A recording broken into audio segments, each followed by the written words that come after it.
want to introduce some very special people to us at HART, and that is our million milers. So if I may ask our million milers to come up, please.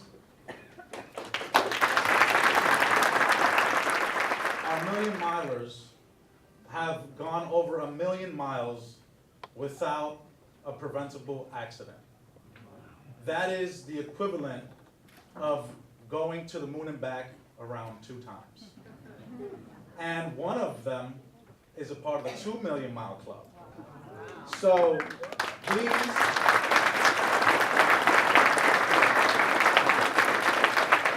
allow me to welcome this morning Vera Norman,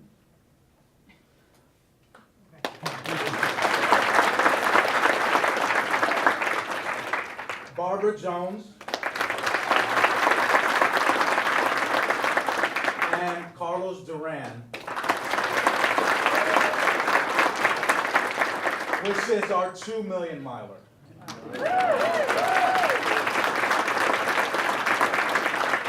Now, they'll be leading us this morning in our Pledge of Allegiance, so I will ask everyone to rise.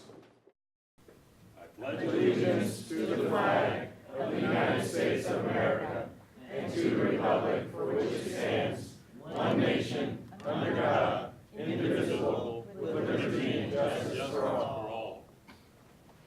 And now, Mr. Ernest Comey.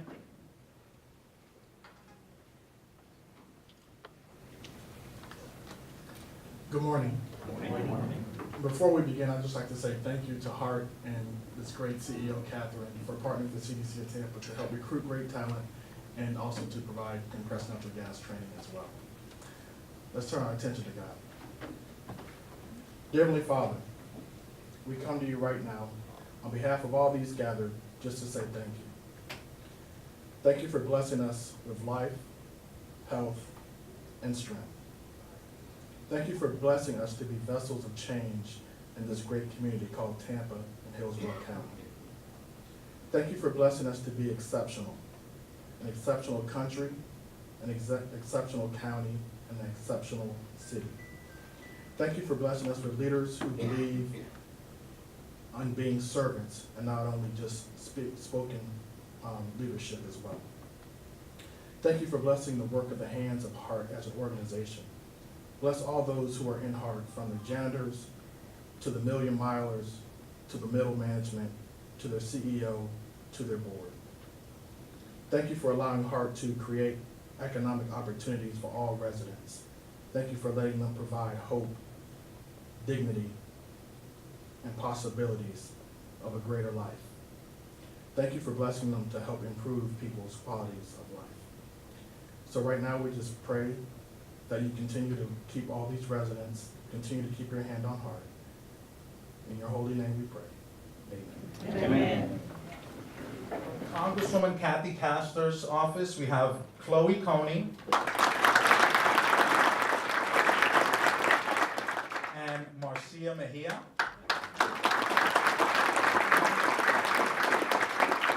From Dennis Ross's office, Congressman Dennis Ross's office, we have Stephen Gately.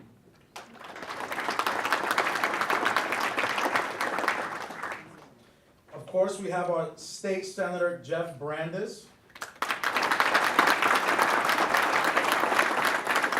And his legislative aide, Vanessa Thompson. From Sean Harrison, State Representative Sean Harrison's office, we have Derek Taberschafer. From State Representative Edna Rain's office, Dwayne Mallory.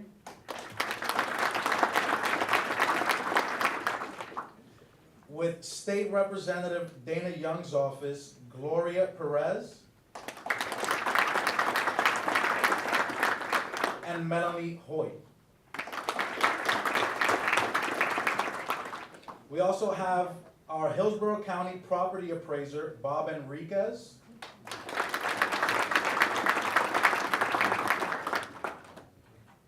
And from the office of Tampa Mayor Bob Buckhorn, Christina Barker.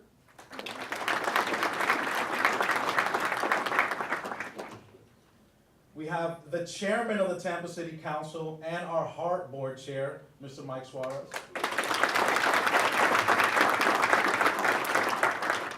and his legislative aide, Lorena Hardwick. City Councilwoman Lisa Monteleone.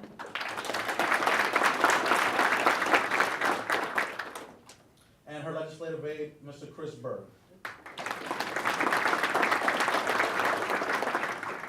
Now, I would like to acknowledge our board members, our HART board members. We have Ms. Karen Jarosh, Mr. Mickey Jacob, Mr. Rich McLean, Reverend Wallace Bowers, Mr. John Melendez,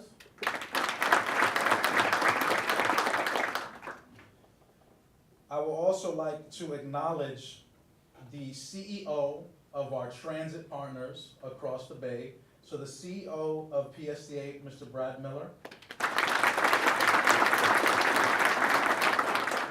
And he is accompanied by two of his board members, Mr. Joe Barkley and Mark Dayton. I would also like to acknowledge our various partners, because we all know that transit is literally a communal effort. So to our partners at FDOT, T-BARTA, the MPO, the Tampa Hillsborough Expressway Authority, the Tampa Historic Streetcar, the USF Center for Urban Transportation and Research, the Tampa International Airport, the Planning Commission, the Tampa Bay Regional Planning Council, and the Tampa Downtown Partnership. Please let us acknowledge all of our partners and our elected officials in the room.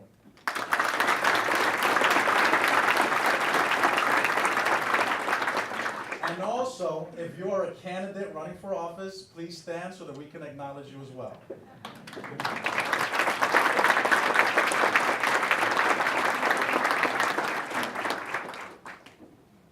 Now, it is my privilege to introduce our HART Board Chair and Tampa City Councilman, as well as Tampa City Council Chairman, Mr. Mike Suarez. Again, my name is Mike Suarez. I'm the chair of HART and the chair of Tampa City Council. What does the state of transit mean to all of us, and why are we here today? I boiled it down into one word, really. It's freedom. Freedom to choose, the freedom to go where you want to go, the freedom to have that opportunity to not only have some place to go, but a way to get there. Too many times we look at transportation as choices between one and another. Our board, and I'm very glad with our board being here, so many of them, we talk about choices and how we can expand those choices through our work at HART. It's not just about buses, it's about other things. And let me tell you a little bit about our holistic approach to transportation. What we've tried to do is we've tried to find more partners to solve the problems that we have concerning our first mile, last mile situation, probably better than almost any transit system in the state. Our friends at PSTA are also trying to do this. And because of that, and because of our cooperation with them, I think we have shown a great aptitude for finding those partnerships. First of all, some of the things that we have done. We had a request for proposal for first mile, last mile. That included Lyft and Uber and Yellow Cab. Yellow Cab won that contract in order to provide an answer for some of the first mile, last mile questions that we have. Secondly, we've partnered with Coast Bike Share so that if you wanted to rent a bike, it makes it easier through HART, through our partnership with them and they through us, so that if you are going to ride a bike, you can do it, and you can also ride HART. Megabus. Megabus has been a great partner for us because they have provided the long distance transportation option that we don't necessarily need to have on our our local transit system. So as an example, Megabus has a contract with us at the Marion Transit Center, and you can buy a ticket to go onto a bus that will take you to South County using Megabus. That saves more space for our other buses to provide service in other parts of the county. And in addition, it ends what we call the deadhead hours, which is the amount of time it takes a bus to go back to the barn or our stations to get reloaded for more transit riders, our customers. And Red Coach has also been a great partner for us for the same reasons. Not only are we partnering with them, but they're paying us to park at our Marion Transit Center, not an insignificant amount of money in order for them to have access to our customers so that they become their customers. Those kind of smart transit choices that we have made as a board, that we keep reaching out to people and making HART, I think, one of the key agencies across the state. Now, what are some of the other things we've been trying to do? You may have heard about our regional fare card project. We just missed getting some federal dollars in order to have this regional fare card system so that if you are in Pinellas or in Pasco or in Manatee, if you wanted to ride a bus to go from one part of the Bay Area to another, you would use one card, one source. And we were trying to make sure that we were able to get some federal dollars to do that. Unfortunately, we fell short. We already had a backup plan that we were going to use some of our own dollars. It's going to take a little longer to implement because of the sources that we are looking at, but we will have that in place very soon. Also, and this is, I think, one of the most important things, is One Bus Away. One Bus Away is a great app that is on all of the platforms for your phone. One Bus Away will show you in real time where a bus is at any time. If you are here and if you look at One Bus Away app, you would see where they're going east, west, north, and south. It's a great system to know that, and I know that in this humidity and this heat, you don't want to go out and wait at a bus stop too soon. It'll tell you if they're a minute early, a minute late, 5 minutes early, 5 minutes late, if it got canceled, anything like that. And that app is so important for where we live. Sometimes when we look at the solutions to problems of transit, we forget that the conditions of the environment have a lot to do with why people don't ride buses at certain times. It is hot and humid. All of us are in suits, or we're dressed up a little bit differently than we would if we went to the beach. So when you go out there, you want to make sure that you're going to catch a bus and you're not going to be a puddle of sweat when that bus shows up. So One Bus Away is a great app that we've been able to do. And Metro Rapid is something that we created really just before or right after I got on the board. Metro Rapid is our solution for essentially putting together a bus rapid transit. It's not perfect, and it never will be until we get dedicated lanes so that those buses will act more like trains and less like buses in traffic. Once we get that, and we can work on that some more with some of our east-west routes, I think that we're going to have a better transit system. Lastly, and I will point this out to you in terms of how we feel about ourselves, with One Bus Away and with some of the transportation apps that we have actually partnered with and developed ourselves, we believe we're at the cutting edge in Florida. I was in Philadelphia recently, and I've been to other cities where I've taken public transit, and I will tell you that the freedom to be able to get on a bus or in a trolley or a streetcar or a subway is so great when you are staying in a downtown hotel. We want to make sure that people have that same choice and that same freedom. What that's going to mean for us in the future, because I think we're doing the best that we can with the budget that we have, we're going to have to ask for our state leaders, our county leaders, to help us with some of the additional dollars in order to expand the system and become more robust. Again, it's not about one solution. It is about partnering and being there, but it is, and it is very important that we understand that public dollars has always been a part of public transit in every part of the country, not just here. Everything that we do when it comes to roads and bridges is public dollars for public transit. Without that kind of investment, we can't grow economically. We cannot provide the kind of freedom that people want with their transit system and with their ability to live in one place and work in another, or vice versa. So I began my remarks by saying that freedom is important, and freedom is what we are aiming for, and something that we should aspire to. And I don't want us to be like the lyrics from the song that freedom is just another word for nothing else to lose. We can't have that. We have to start now, and we have to start thinking about how we are using our transit system, how we're expanding it under our leadership of our CEO, and how we're partnering with PSTA and all the other agencies that are around us already. But without that investment and without your support, we're not going to be able to provide the kind of freedom that our citizens deserve. Thank you.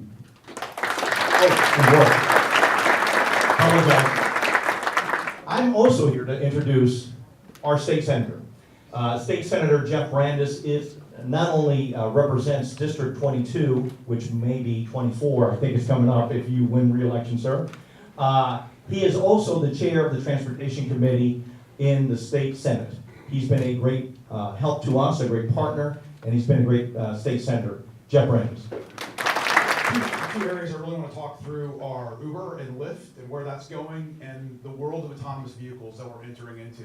In fact, I was noticing up here on the state of transit that looks often like pretty much like a Google car that they're coming out with. So that's right. That was totally on purpose, I can tell. So I thought I'd talk a little bit about what's going on inside the world of Uber and Lyft and what's going on with transportation network companies, because I think it's a really fascinating topic. What do you think about this? 2010, Uber gives its first ride ever.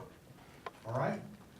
Let's see, what was the date? It was December of 2015. It gave its first billion trips. So the 1 billionth trip was in December of 2015. 6 months later, it gave its second billion trip. Think about that growth from 0 to 1 billion in 5 years to another billion in 6 months. And what we're finding is when the Uber Pool product enters the market, which is their ride share, so essentially you're going from point A to point B, and you're willing to pick up other passengers along the way, looks a lot like mass transit, it becomes 40% of the trips in that market. And so it's revolutionizing transportation and transit as we know it. In fact, I really don't think of transportation anymore as a system.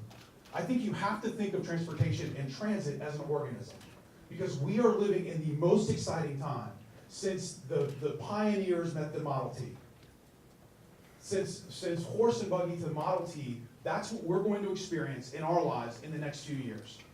Because with the advent of this technology, which provides on-demand, point-to-point transportation, even in markets like Tampa, where it's still in a gray area, and we'll have to have a meaningful conversation about that as a community, about what we want our community to look like and the representation we want in the innovation economy as it relates to transportation network companies. That's ongoing here. We have to recognize we have 100 million tourists that are entering this state every year. And they expect to get off of the airport and to open up that app and for there to be cars available. That is absolutely an expectation of our visitors, of my constituents, of our business owners, and our residents. And I believe truly that this technology is reducing DUIs in our community. I can't see how it wouldn't, right? And so I think there are multiple benefits to that. And it's why it's so exciting to watch this unfold in our community and watch the opportunities grow because we're just kind of seeing the tip of the iceberg of what's going on. These companies haven't been around but for 6 years, and they're already transforming the world of transportation. And with them, you're going to see us begin to talk about a little bit about autonomous vehicles. So I have a real quick video I'd like to kind of pull up real quick. This is Elon Musk at the Recode conference a couple months ago, and somebody asked him about the future of autonomous vehicles, and here's his answer. Two-part question for you. One is, if you think about fully autonomous vehicles, which have passed through regulatory approvals, have passed through in-city driving and traffic conditions, how far do you think from a time frame perspective we are for that becoming reality? And number two would be the second part of that question is, how long before you think it's either illegal or extremely prohibitively expensive for humans to drive on the road? Well, I really would consider autonomous driving to be basically a solved problem. Even in cities like Beijing and... Yeah. Actually, There's really only one area where it's like a little dodgy, and that's basically if you're at roughly the 30 to 40 miles an hour in urban environments, that's difficult to achieve in Beijing. It's like heavy traffic. In dense traffic situations, autonomy is really easy because you can just maintain a set distance from various cars. It's actually quite easy. You're very unlikely to run anyone over because you're just not moving fast enough and you can brake in time. On highways, particularly highways that are that have barriers so that you don't have pedestrians, that's also relatively easy, and like a Model S and Model X at this point can drive autonomously with greater safety than a person right now. Yeah. My point is, when does it get to be where you don't need to be sitting behind a vehicle, and it actually, the way that society starts expecting this is, I can have my 75-year-old mother who doesn't speak any English or doesn't drive, be able to be transported from point A to point B by just sitting in a car by herself and being taken.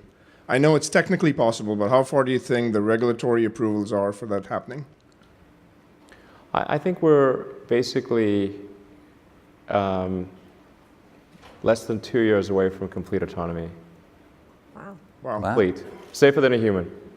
However, regulators will take, I think, at least another year, and because it's going to depend on what part of the world you're in, because they will want to see billions of miles of data to show that it is statistically true that there is a substantial improvement in safety if something's autonomous versus not autonomous. I don't think that regulators will accept something that's close to, that's sort of approximately as good as a person. I think they'll have to be at least twice as good as a person, maybe 5 or 10 times, better in terms of safety, and that will have to be a statistically relevant data set.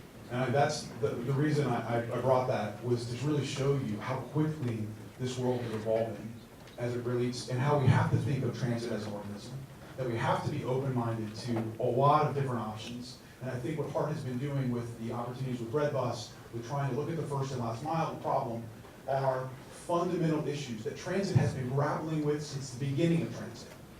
How do I get somebody from their home to the bus stop, from the bus stop to their place of business? Because oftentimes, when we're dealing with people or packages, the first and last mile is oftentimes more expensive in time, energy, and effort than the rest of the trip. And so this type of innovation, when you think about Uber and Lyft without a driver in the vehicle, and I can provide you that transportation for 40 or 50 cents a mile, that's cheaper than I've ever been able to provide human transportation in the history of time. And I can provide your vehicle, so you don't need to own a car. I can provide your insurance, I can provide your electricity, I can clean and maintain that car, all inside that 40 or 50 cents a mile. That's the world we're emerging into. And anytime we talk about transit options or transportation options in the future, we have to understand that this is going to be bigger than the smartphone. That this is going to change our cities, because we're going to recapture all these parking garages. And they're going to become usable portions of our downtown. When we're talking about road infrastructure and bridges that we're going to build, we need to think about this technology has the opportunity to double or triple capacity of existing infrastructure. Today, the infrastructure that exists today. And so when you think about the future, I think you got to think about it's 4 things. It's electric. There's absolutely, Tesla's going to have 30 competitors here shortly. And they're all going to be in the electric space. And so it's moving to the electric world. It's autonomous, all right? It's on demand and it's shared. And so when we think about the future of transportation, we have to think about all of those different aspects. And as a policymaker, and as somebody who watches the budget, I can tell you, thinking about autonomous vehicles and electric vehicles coming online at the same time is really interesting, but electric vehicles create their own set of challenges. The number one way we continue to fund transportation is through the gas tax. Well, electric vehicles don't pay the gas tax. And so how do we make this transition at the same time that we're working on all of these other challenges? How do we transition to a new model? And what does that new model look like? Now, I don't think we're going to get rid of the gas tax overnight. I think ultimately that we're going to run parallel tracks with the gas tax. But the interesting thing about the gas tax is it's incredibly cheap to collect. I mean, it costs us almost nothing to collect that. versus if we're monitoring each vehicle and trying to collect individual taxes, that doesn't seem like that's gonna work. And so we have to rethink our model of funding transportation down the road. And so if you think about electric vehicles coming online, fuel efficiency is going much higher. By 2025, you're gonna see much radically more fuel efficient vehicles. I think it shows you both the challenges and the opportunities that we face in the space. It's exciting to watch. We have a lot of conversations about what the future of transportation is gonna be like in this community, and I'm honored to play a part of it. I'm concerned about some of the areas that we dive into. A lot of people, I feel like if we're not talking about trains, we're not talking about transit. And I think to the extent that we can continue to have a conversation that focuses on maximizing our options because we don't know what the future holds, then we're gonna rest coming back to bus rapid transit as the main way we can get around this community in a meaningful way. And having the dollars that we need to invest in a system that's large enough to make a meaningful impact. So with that, thank you so much for letting me share a little bit. Hopefully we'll take some questions later on. But I'm here to introduce Community Leader Jeff Vinik. Good morning. Good morning. 2.33%. That is the increase in population in Hillsborough County in the 12 months ended December 30, 2015. 2.33%, most recent data that we have available. Think about that. If we keep up in this area, and by the way, Pinellas was only slightly below that. And there's a reason around that. This is a great place to be. I've been here for 6 years. The quality of life is excellent. The opportunity is excellent. The cost of living is very good. There's culture. I could go on and on and on. Hockey team that I heard about. It's a great place to be. And this is getting to be known. I mean, Florida has always had this growth, but Tampa Bay also, Orlando, this whole central area of Florida is poised for accelerating growth. Think about that. If we compound at 2% over the next 10 years, that's a 25 to 30% increase in population in this area. Over 20 or 30 years, we're talking about a 50, 75% increase in population. Think about that in terms of economic activity. With that increase in population, we're talking about an economy in 10 years that could be 50% bigger than it is today. In 20 years, it could be 75% bigger. We are poised to move in this direction. It is, without sounding too much like our mayor, it is the destiny of this region. Tampa Bay, Hillsborough County, the whole Tampa Bay area, and all of Central Florida, we are on the verge of becoming one of the super regions in the country and one of the biggest economic areas in the country. And that path is laid out. That is the default mode if we make the right decisions now and if just momentum carries it, et cetera. That should be thought of as the default mode.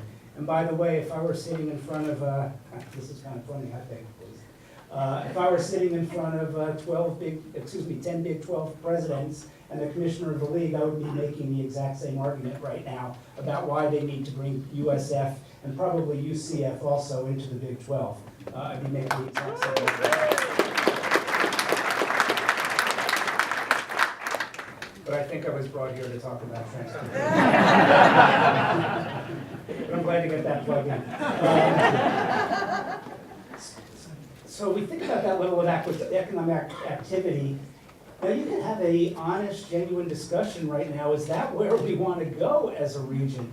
Think about it though, with that level of economic activity, I like to think that in 10 years from now, the quantity and the quality of life will be improved in this region. Quantity of life, I would talk about in terms of the number of jobs available, but more importantly about the number of good, high-wage jobs available. It is inevitable as population increases, et cetera, economic activity grows, more public funding is thrown off, goes for cultural institutions, and generates more economic activity. These secondary, tertiary effects are inevitable. They will happen and improve the economic lot of all of those in this whole Tampa Bay region. Quality of life, again, more money, more activity within the region, better beaches, better cultures, better hockey team, better facility around the arena,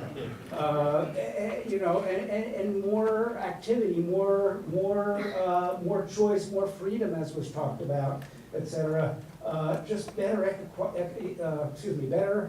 quality of life for all those living in this area, all those, whether they're living in a $2 million condo downtown Tampa, or whether they're living, out in an impoverished area right now.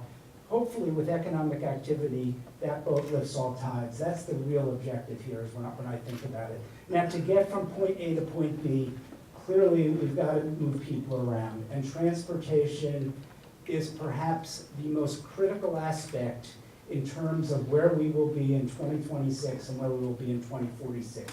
The economic vitality of this area will, to a decent degree, be determined by the decisions that we make today. And I love the term that Senator Brandis used of flexibility, because we don't know the future. And he did, it was a great discussion about the changes that are very hard to predict right now.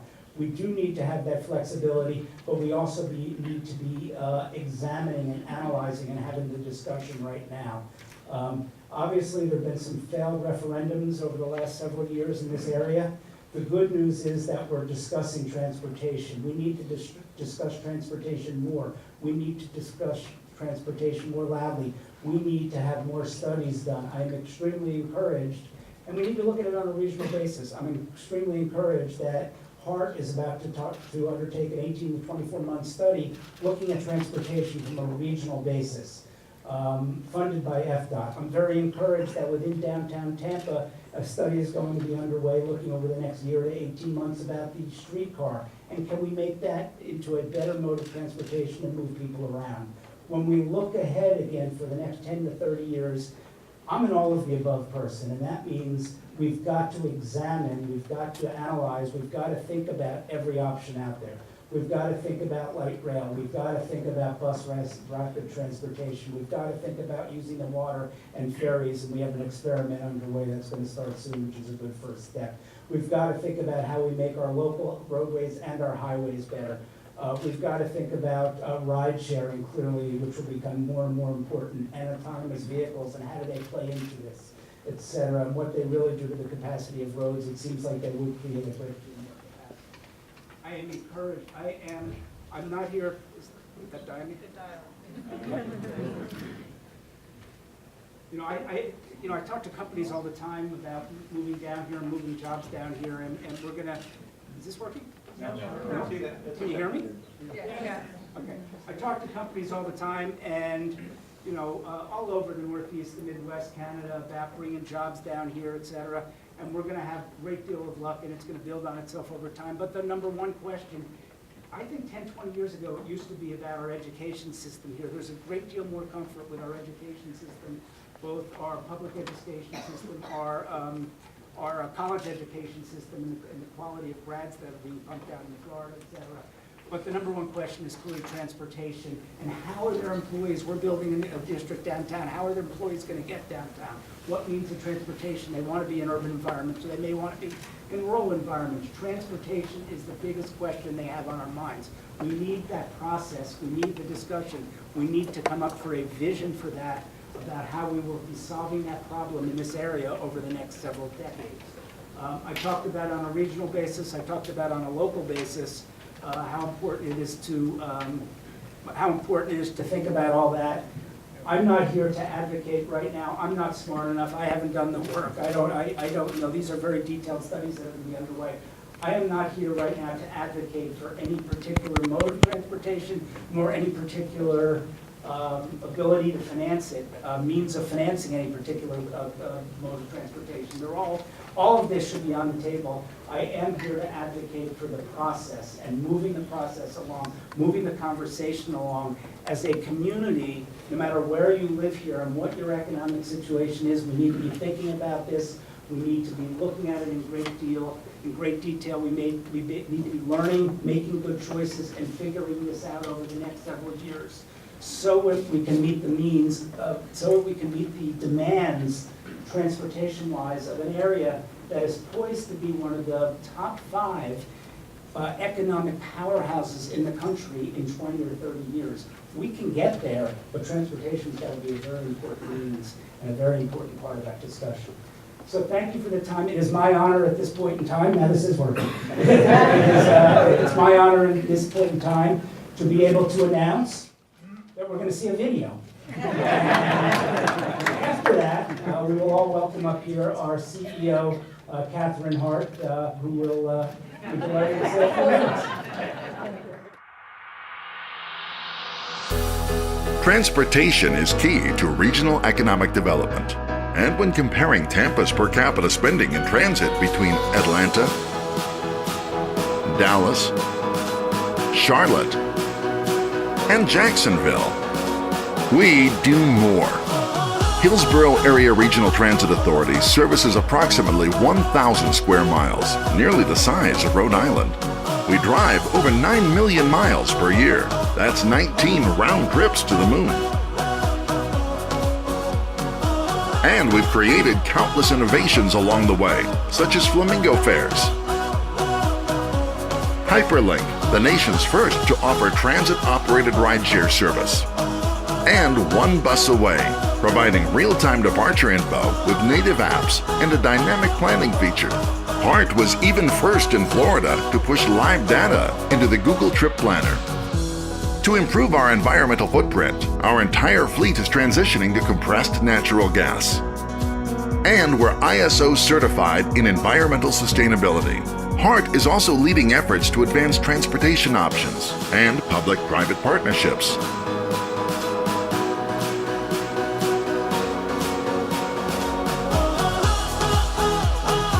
We are committed to improving our transit efforts for our riders, Hillsborough County, and the planet.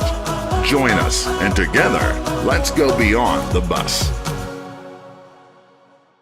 So let's start off talking about some of these big regional projects. Last week, the City of St. Petersburg approved funding for a ferry pilot program that gets Hillsborough and Pinellas counties connected via downtown St. Pete and downtown Tampa with a ferry. That's not a bus, right? But it's beyond the bus because it is transit, it's transportation. In the federal world, transit funding comes, including ferries, through the Federal Transit Administration. HART currently has a $4.8 million grant for a partnership with Hillsborough County to do a South County to MacDill Air Force Base ferry. So this is altogether a new way to activate this 400 square mile bay. It's a ferry, it's beyond the bus, but it's still transit, and we're there in the mix. Who took the streetcar today? Oh, come on, guys, come on. You took the nation's smallest light rail system, 2.7 miles. We're proud, we'll start it there. We have all the same rules that every other light rail system has. There's not a get out free because you're tiny. We have the same safety commitments. We have same excellent service. Richie and your team is fantastic, thank you. So we're out there delivering with the City of Tampa. They own the right-of-way. We own the rolling stock. It's been a great partnership for 15 years. And as Mr. Vinik said, the City of Tampa, with the Florida Department of Transportation, is looking at what next for the streetcar. Do you modernize? Do you extend? Where do you go? How do you change it from transpotainment to part of our transportation organism? And we're the operator, and we're right there with this study. So again, not a bus, but it is still transit. Speaking of another big non-bus solution, we're all familiar with TBX, right? I am going there, I know, I heard that. You don't have to like it to acknowledge it's changed how we're talking about transportation. A year ago, we weren't having big community conversations about how to connect the Heights and the university area over to the airport with buses, not just because of maintenance of traffic during construction, but because people want out of their cars. They want options. They want to finish watching Stranger Things on our Wi-Fi so they can get to where they're going. They want new choices.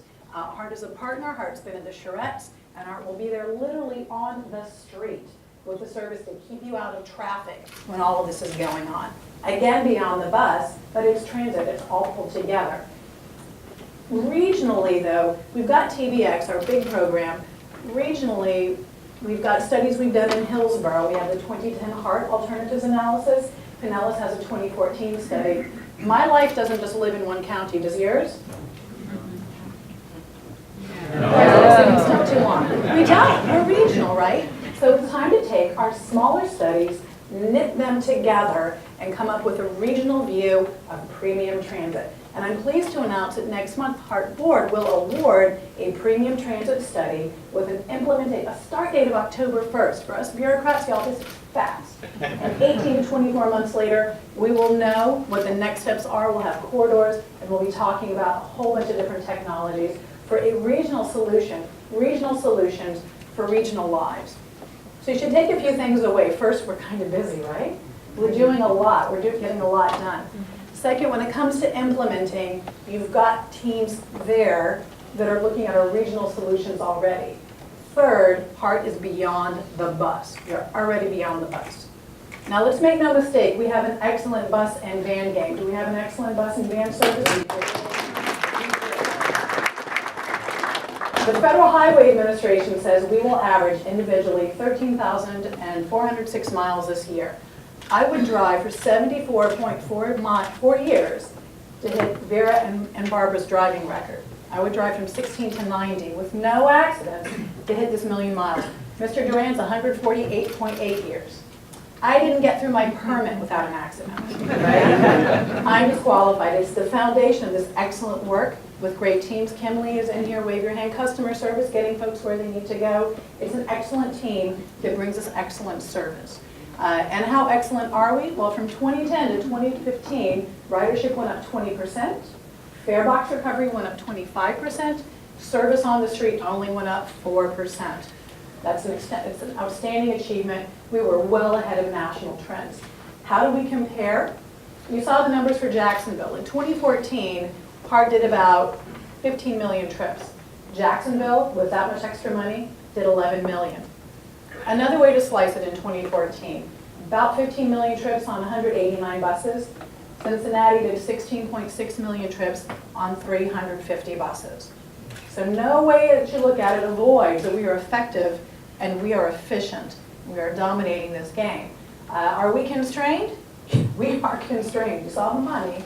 Our operations facility east of Tampa is full, which means even if we can get in another bus, we can't get it in the maintenance cycle. So the 189 buses out here are what you're going to see for the foreseeable future. You'll see more late night and weekend, you'll see creativity, but we are constrained in space. And while we had meteoric growth, we had great growth, 2016 is a different world. You've heard this expression, we vote with our feet. People are voting to ride share, to bike share. The $2 gas is making it easier to ride with friends. Our universe is moving. Now we still have fantastic service. Just yesterday, we talked to our board of directors. On-time performance is up for bus and for van. Thank you very much. Our fleet reliability is up. Our complaints are down. And our regular surveys with customers show they've seen improvement year after year. We have an excellent product, but it's time to really dig down and talk in our communities about what we look like in 2018, 2020, and beyond. So this year, you won't just see us kicking off a big regional study. You'll also see HART down in the trenches talking to folks about what that transit network needs to look like. Where does the bus grow with autonomous technology, rideshare, and our partnerships? Does this mean we blow up the network? I don't know. We're going to hear back and folks will tell us what they want to see. So yes, we have constraints, but what are we not constrained in? Innovation and imagination. You saw a lot of really neat stuff in that video, starting with One Bus Away, Shannon Haney, the king of One Bus Away.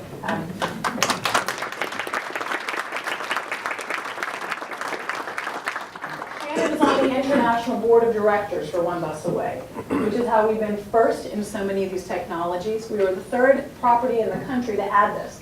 Seattle, New York, and Tampa. That's pretty good company to be in. When I go on Google Maps, though, my car tells me, well, my phone, right, tells me when I'm going and I should turn to get out of a traffic jam.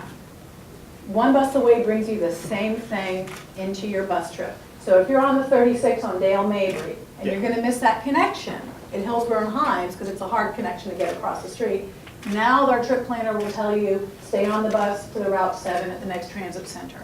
What your car gives you, the bus will give you now. Improved technology, first in the country, Shannon, but more important, helpful for the folks using us every single day. And we're proud of these achievements. We're not just first in the country on things, we were one of the first 10 transit agencies in the world to push live data into Google. That was a lot of finagling, Shannon. Thank you for making that happen. So we have a lot of leadership, a lot of cool technology, not just on the bus, but before it. You saw our fancy flamingo. The Flamingo Fair is a project led with HART and Pinellas Transit to bring regional transit solutions into your fair technology. So what does that mean in English? It means Pasco, Pinellas, Hillsborough, Sarasota, Manatee, and Citrus will all be on the same fair, with Hernando and Polk coming in after we get all the hard work done. What does this mean practically? We're happy to have them join though, because it's more important to be regional than to go out the gate first. So this regional solution means your phone can be your fare. Apple Pay gets you on the bus, it's tied to your account. We get fantastic planning data, because now we know where folks are really going. You get a much easier trip to use. September 5th, this goes live on the App Store, and you can buy a regional 3-day pass for Pinellas and Hillsborough that's on your phone. That's how close we are to implementation. Lucian, you got to do it, man. You can do it.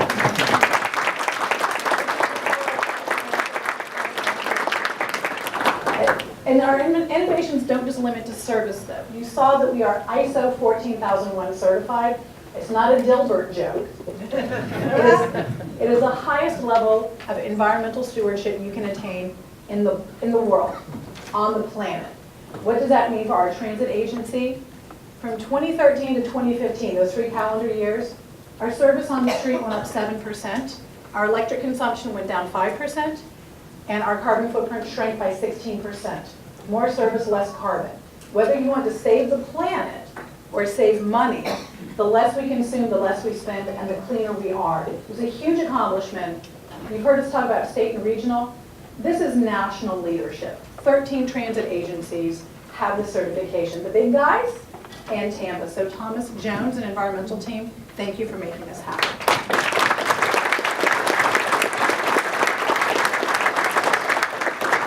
So there's a lot going on in the region. There's a lot of innovation. There's this excellent bus team. Thank you very much. But we know the bus is not the solution for everything in Hillsborough County. It's not the top solution for the region for everything. It's also not always the most cost-effective solution.